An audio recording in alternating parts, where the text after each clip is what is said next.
บายดีเนาะวันนี้มาเบิ่งกิจกรรมหลังจากเฮ็ดเวียกแล้วเนาะก็สิมีจัดจานเพราะว่าลูกค้าจองวันนี้เป็นกลุ่มใหญ่เนาะมาเบิ่งอันนี้คือบรรยากาศห้องก็สิประมาณนี้เนาะอันนี้การันตีรางวัลมิชลิน3 ปีซ้อนเนาะ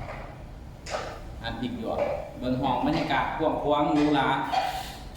เหมาะสำหรับลูกค้ามานั่งกินข้าวแบบชิลๆเนาะฟังเพลงเบาๆจิบไวน์หรือว่าเป็นเบียร์ก็ได้เนาะเอาไว้บรรยากาศเสียงพอชัดเจนไปเลยนะเพราะว่าบ่ได้ใส่ไม้เนาะเดี๋ยวเอามันเอาแบบสดๆไปเลยโอ้ยไกลไม่เห็นชัดเจนเนาะ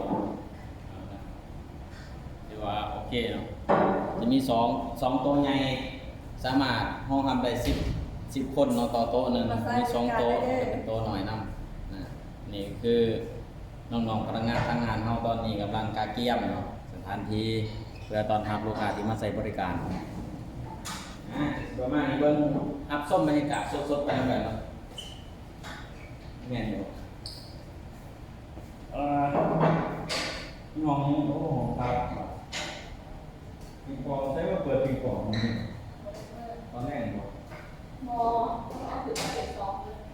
มาใช้บริการได้เลยยินดีต้อนรับพี่หยกลูกค้าว่า ลูกค้า แก่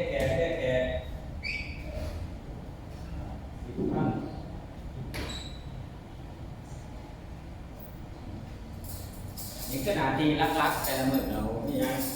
หลังจากเอาไม้จัดสถานที่การเกี่ยมต่อมาลูกค้า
เรียบร้อยเนาะการจัดสถานที่เดี๋ยวมาเบิ่งบรรยากาศนำกัน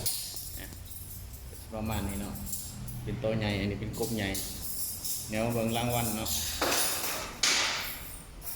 รางวัลมิชลิน3 ปีซ้อนนะครับ24 25แล้วก็26นะครับนี่เป็นมิชลินไกด์เบิ่งบรรยากาศประมาณนี้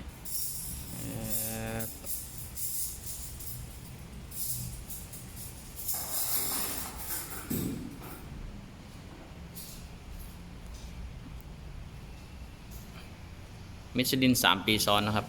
มิชลินไกด์ครับการันตีอาหารทุก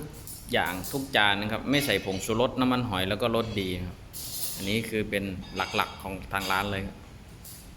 ปลอดชูรส วิตามินล้วนๆ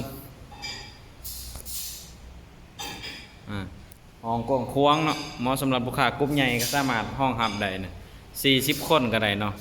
สามารถปิดห้องแบบเป็นงานเลี้ยงงานสังสรรค์บอสามารถมาใส่บริการได้เด้อหันพริกหยวกเนาะอยู่ที่พญาไทเนาะเขตพญาไทแข้งพญาไทเดี๋ยวเบิ่งบรรยากาศด้านนอกเนาะนายช่างคนกำลังกาเกียมสถานที่ในด้านนอกจัดแจงประมาณไอ้เพิ่นสิปูพื้นทางด้านนอกเนาะเอาใครเนี่ยโอ้เอาเพิ่นคือฮักกะเลวเวียกเนาะเพิ่นมาซองเบิ่งคือกันมาจอบมาแนม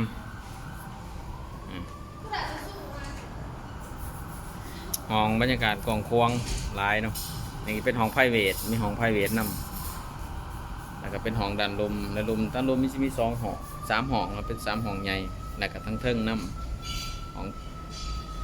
ด้านบนก็สิมี2ห้องใหญ่เป็นห้องไพรเวทคือกันเนาะ บรรยากาศงามเนาะเบิ่งด้านนอกบรรยากาศก็สวยงามถาปูพื้นแล้วนี่แห้งคักเนาะ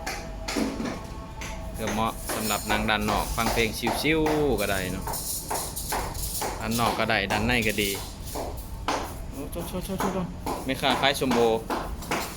โอ้เปิดกำลังฟัดที่น้องจางโอเคเนาะถือว่าบรรยากาศรวมๆประมาณนี้